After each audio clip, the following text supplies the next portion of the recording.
Union के leader Shiv Gopal Mishra ji ने बताया है कि वेतन किस प्रकार से बढ़ेगा या नहीं बढ़ेगा, या फिर ये एक औपचारिकता रहेगी 8वें वेतन आयोग के लिए। उनसे आइए सुनते हैं किस प्रकार से ये सब चीज़ें होंगी वाला है, क्योंकि वेतन आयोग में जिस तरीके के टर्म्स एंड रेफरेंस हैं और मुझे आशा है कि जब टर्म्स एंड रेफरेंस बिल्कुल फाइनल हो जाएंगे तो मुझे नहीं लगता है कि पिछले वेतन आयोग में और इस वेतन आयोग में कोई विशेष रेडिकल चेंज होने की उम्मीद मुझे नहीं लगती है।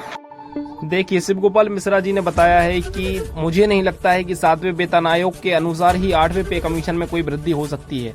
जब तक फिटमेंट फैक्टर नहीं आता है तब तक कुछ बताया नहीं जा सकता है। फिटमेंट फैक्टर आने के बाद ही सारी चीज़ों की जानकारी मिलेगी कि किस प्रकार से सैलरी आपकी बढ़ाई जाएगी, अन्यथा सैलरी में ज़्यादा इंक्रीमेंट देखने को नहीं मिल सकता है। और कुछ लोग इसके बारे में बता रहे हैं कि जो 18,000 की सैलरी है वो 50 या 54,000 के पार हो सकती है, परंतु शिव गोपाल मिश्रा जी ने बताया कि जो यूनियन के लीडर्स होते हैं वो सरकार को केवल एक प्रस्ताव देते हैं, परंतु सरकार उसको मानने के लिए बाध्य नहीं होती है और ज़्यादातर सरकार उसमें कुछ अपनी तरफ से ऐड करके उसको खारिज कर देती है और उसको ज़्यादातर मानती नहीं है। ये सब चीज़ें बताते हुए उन्होंने कहा है कि हम लोगों का काम रहता है सरकार को सारी चीज़ों के बारे में बताना, किस प्रकार से महंगाई बढ़ रही है, किस प्रकार से सैलरी को बढ़ाया जाए, परंतु सरकार अपने हिसाब से ही सारी चीज़ों को लागू करती है।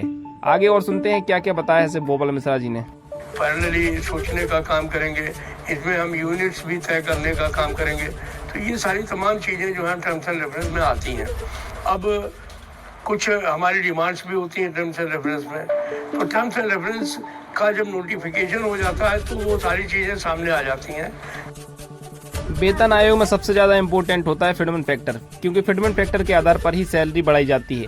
यदि फिटमेंट फैक्टर सही तरीके से लगाया जाए तो सैलरी इंक्रीमेंट ज़्यादा देखने को मिल सकता है। हम लोग का काम रहता है सरकार को बताना कि किस प्रकार से आप फिटमेंट फैक्टर लगा सकते हैं, परंतु सरकार माने ना माने वो उसके अंडर में रहता है। ऐसे ही सरकार ने अभी जिस प्रकार से समझ में आ रहा है कि फिटमेंट फैक्टर 2.75 लगा सकती है, परंतु कुछ विशेषज्ञों का मानना है कि फिटमेंट फैक्टर 1.92 के आसपास ही रह सकता है, जिसके बगैर जो सैलरी में बढ़ोतरी देखने को बहुत ही कम मिल सकती है।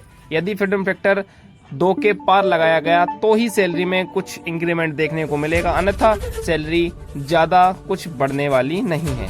कि नॉर्मली वो लोग कभी कभी उस पर कुछ अपनी टिप्पणी लगा करके सरकार को भेज भी देते हैं, लेकिन नॉर्मली सरकार उसको मानती है। बाकी सब चीज़ें ठीक है, देखते हैं सरकार इसको कब तक लागू करती है। क्या 2026 जनवरी तक इसको लागू करने के मूड में सरकार लग रही है या नहीं, क्योंकि 5-6 महीने बीत जाने के बाद भी अभी तक सरकार ने कमेटी का गठन नहीं किया है और ना ही सदस्यों की नियुक्ति की है। सरकार का कहना है कि अभी तक सरकार को योग्य और अच्छे सक्षम अधिकारी नहीं मिले हैं जो 8वें पे कमीशन के गठन की जिम्मेदारी उठा सकें। बाकी सारी चीज़ों का किस प्रकार से सरकार करती है, 8वें पे कमीशन के गठन के लिए सरकार के पास 6 महीने ही से ज़्यादा का समय बचा हुआ है। इसमें सरकार क्या क्या करती है, किस प्रकार से सैलरी बढ़ाएगी, किस प्रकार से फिटमेंट फैक्टर लगाएगी, ये देखने को आपको अगले महीने तक मिल सकता है। वहीं डीए के बारे में बताया जाए तो डीए 4% बढ़ोतरी की आशंका लगाई जा रही है। सरकार इसको अगस्त के लास्ट तक घोषणा कर सकती है, परंतु अभी तक घोषणा करी नहीं है। जो जुलाई में लागू होने वाला था उस डीए के बारे में अभी तक कोई चर्चा सामने नहीं आई है।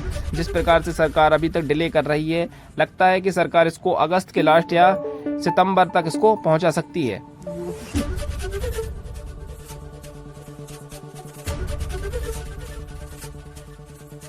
जैसे ही पे कमीशन लागू हो जाता है तो जो डीए होता है उसको मर्ज कर दिया जाता है बेसिक सैलरी में, तो इस प्रकार ही ये देखने को मिल सकता है कि 8वें पे कमीशन में डीए को 0 कर दिया जाता है, या फिर उसको बरकरार रखा जाएगा, या फिर डीए 0 से स्टार्ट करके उसको आगे बढ़ोतरी की जाएगी, या फिर डीए को बिल्कुल खत्म कर दिया जाएगा। ये देखने को मिलेगा आपको जनवरी लास्ट में।